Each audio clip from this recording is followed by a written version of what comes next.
this video, I'm going to answer a simple little question. How do you know God exists? Why do you believe God exists? Why can you be so certain about it? Why are you more certain about God's existence than most atheists are about God's non-existence?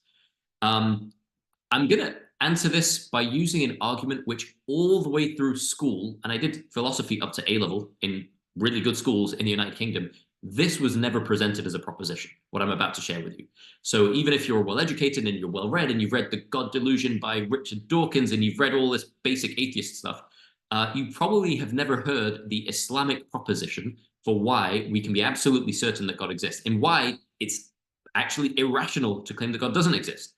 Right? When I was a kid, I used to believe, oh, it's probably equally rational to believe in God and to not believe in God, which is kind of an agnostic proposition. But here I'm going to go a step further and say, no, it's actually far more rational to believe that God exists. Let me explain why. This is actually covered in my book, Inside the Soul of Islam, but it's hidden in chapter 15 under Denial, the Path of Self-Destruction. And there's a little section called Atheism and Irrationality. But I'm just going to explain it now because it's hard to explain. And I'm going to try and explain it a little bit more clearly than it's explained in the book. And this argument, I'm going to call, it's to do with the categories of existence. Okay, so let me share my screen here.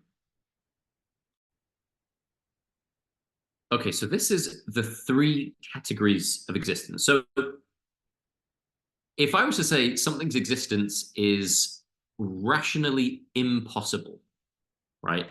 It's impossible. I think we could agree that if something's existence is rationally impossible, then it would be irrational to say that it exists, right? So if something's existence is rationally impossible, it's inconceivable or irrational that it exists, right? Simple. Its existence is impossible. It is irrational. Its existence is inconceivable, and it's irrational to claim that it exists. Okay? So if I ask the average English speaker, well, what's the opposite of impossible? Its existence is impossible. What's the opposite of that? Well, possible, right? You say, okay, possible. Most English people will say, yeah, the opposite of impossible is possible. But what does possible mean? If something's existence is possible, then it means its existence may, well, that's a silly way of saying it. What it means is it may exist. It may exist. It may exist. It's possible that it may exist. It's possible that it exists. It's possible that it doesn't exist. It's possible. It exists or it doesn't. So impossible existence is its existence is inconceivable. It's irrational to say that impossible existence exists. But possible existence means maybe it does. Maybe it doesn't. Maybe it exists. Maybe it doesn't exist.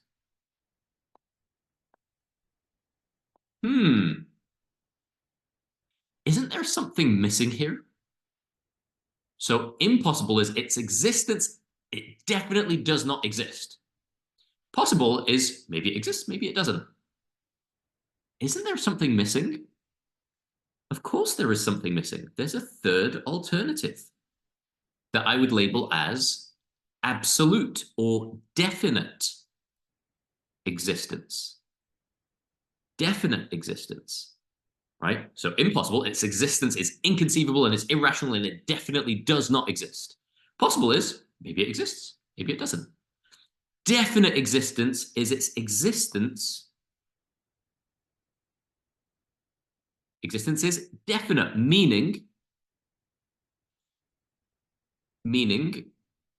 its non-existence is impossible, irrational, and inconceivable. Inconceivable. Wow. It's really ugly writing. But there are three logical categories of existence. Before you can talk about the existence of God, you've got to look at existence itself. There are three logical categories. So what falls under impossible, Existence. Well, this is an irrational category. Nothing really falls under that. Nothing that can exist falls under impossible existence. So this is where you might say, so impossible existence, you might have like a four-sided triangle. A four-sided triangle. There's no such thing as a four-sided. It's a nonsensical, it's impossible, it's inconceivable, it's irrational to say that a four-sided triangle exists. A square circle, a married bachelor. Those things fall under the category of it's an illogical category. It doesn't exist. It can't exist. It's inconceivable to exist. It's irrational to claim that it exists. So what's possible? What falls under possible? Well, my existence, what falls under possible is everything that does exist and everything that doesn't exist but could. So my existence is possible. It's in the category of possible. It just so happens that it does exist. So I guess possible you could divide into actually does and actually doesn't. Right? So my existence, I think I exist. So I would fall under possible existence and I actually do exist. The Teenage Mutant Ninja Turtles would fall under possible existence, but actually doesn't exist. Right? A unicorn falls into possible existence, actually doesn't exist. A tree, possible existence, and it actually does exist, but it's all under possible. So actually everything that exists within time, space, and matter falls under possible existence. And everything that doesn't exist but could exist within time, space, and matter, remember this is maybe it exists, maybe it doesn't. So everything that could exist within time, space, and matter, but it just so happens that it doesn't, falls under possible existence, but it just happens to not exist, right? Is that clear? Okay. So then what's this third category? Its existence is definite. Well, this is not the same as something whose existence is possible and just so happens that it does exist. Definite existence is that whose non-existence is rationally inconceivable.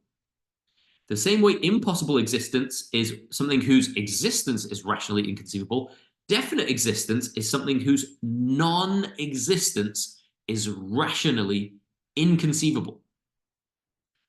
It's like unimaginable that this thing doesn't exist. Now you're like, whoa. Now, you might not know what that is or how it looks. Could it even have a look? Because then it would exist within time, space, and matter, and then it would probably fall under the possible category. So this third category is interesting because logically, using pure rational logic, we can say, well, this category must exist. Definite existence must, by logical necessity, exist. Just as impossible existence must, by logical necessity, not exist, so definite existence must, by logical necessity, it must exist. It is irrational. It is inconceivable. It is nonsensical to say definite existence doesn't exist. If you say that, you're just being stupid. It probably means you don't actually understand the three categories. Okay, so there are three categories of existence, not two. Most English speakers assume there's two because it's impossible or possible. But no, it's impossible, definitely doesn't exist. Possible, may exist, may not. Or definite existence, definitely must exist. Now, here's the trick.